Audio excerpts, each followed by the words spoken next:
We used to take a walk every evening out to what we called the turkey tree, just a mile from the house. The turkey tree is the one which Edson hung the turkey for coyote bait on our first Thanksgiving on the homestead. We'd built a road out across the flat past the turkey tree, which cut off a distance of 2 miles from our way to Reno. The tree was the end or turning spot in our walks. Just past the tree, we would all count in unison, 1, 2, 3, turn, and back we'd go. Our walk across the flat made queer-looking procession. There was the teacher, myself, the children, the dogs, never less than 3, a kitten for each of the children to carry, and the lambs, following us like dogs. One evening on our walk, Connie, the old shepherd dog, scared a killdeer off her nest. I followed the bird, fascinated by the way she flopped along the ground, pretending to have a broken wing to lure us away from her nest. Suddenly I heard one of the children call, "Connie, drop that!" I turned around just in time to see one of the strangest sights I'd ever seen. Connie had picked up 2 baby killdeer and had been holding them in her mouth. When she heard the command, she opened her mouth, and out walked what looked like 2 balls of fluff on toothpicks. The baby birds walked right down the dog's long, red tongue and jumped to the ground uninjured. I saw another illustration of the survival of the fittest. One morning, the children and I were going over the far garden where there was a spring and a little reservoir that irrigated about an acre of ground. We had raised an abundance of vegetables and 2 rows of currant and gooseberry bushes. I think I've made enough jelly from the fruit of those bushes that if it was all melted up in one big gob, it would float a battleship. Little brown thrush had built a nest in one of the currant bushes by the garden gate. The children were interested in the nest from the first beginning of a few pieces of straw and horsehair. We could never pass the nest without each one of them parting the bushes and taking just one tiny peek, while the parent birds would fly scolding around our heads, pecking and chattering. They admired the 5 little brown-speckled eggs when they were laid, and when the babies were hatched out, they were wild with joy and thought they were beautiful.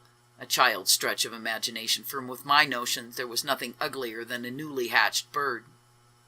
There are no feathers, and there seems to be nothing to them but a big mouth and eyes. The children loved them anyway.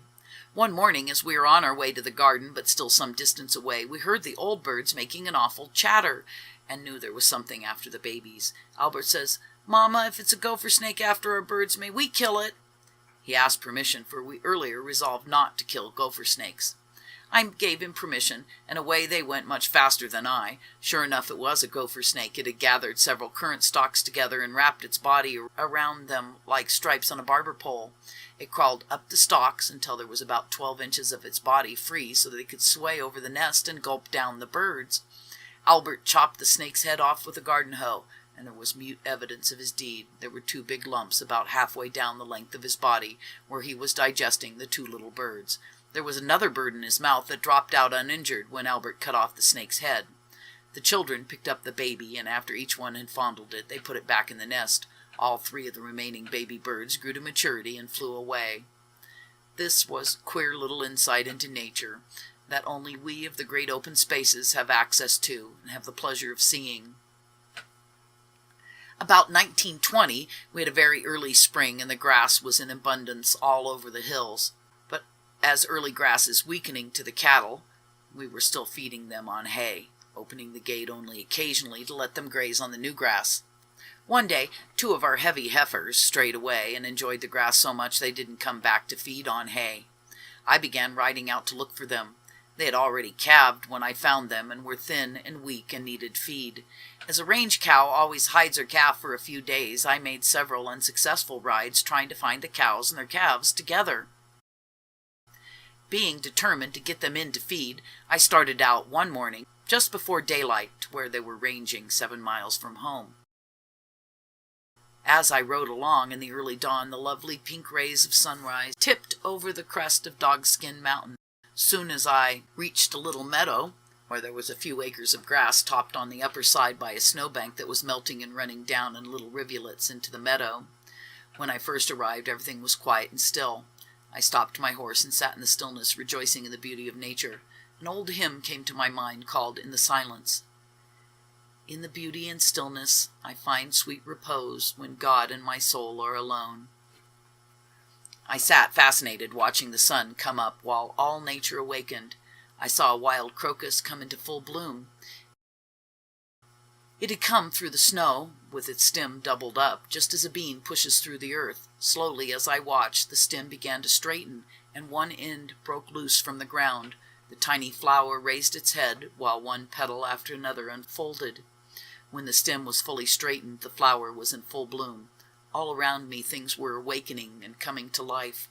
Crickets came out of cracks in the earth and made their merry little chirree. Down to my left, in the lower corner of the meadow, a flock of valley quail came out of the sagebrush and were busily scratching and calling coo-hoo, coo-coo, coo-hoo to each other. Farther over, where the meadow met the adjoining hill, there was a flock of mountain quail giving their shrill whistle to each other. Perched on a granite boulder, out where the sagebrush met the sky, was a cock sage hen, strutting back and forth, making the thunderous sound with his wings, for the benefit of his little brown mate, who was daintily walking back and forth with her head cocked admiringly to one side as she glanced up at her lord. Out in the sagebrush, to the right of me, 2 coyotes crept stealthily along, with the big male in the lead. He stopped, squatting on his haunches, threw his head back and let out an exuberant howl. All nature was waking up to spring. I spent an interesting and inspiring hour, and it was with reluctance that I left the beautiful mountain scene and rode over the hill into the sunrise to find my young heifers giving their calves breakfast. I arrived early enough this time and drove them home to their own meadow, where I fed them and closed the gate so they wouldn't get away again. I got up to the house in time to get breakfast and get the children into school at 9 o'clock after making a 14-mile ride. The accomplishment was nothing, but my early morning ride is one of my most dearest homesteading memories. And I feel like New York City. Get me to the farm.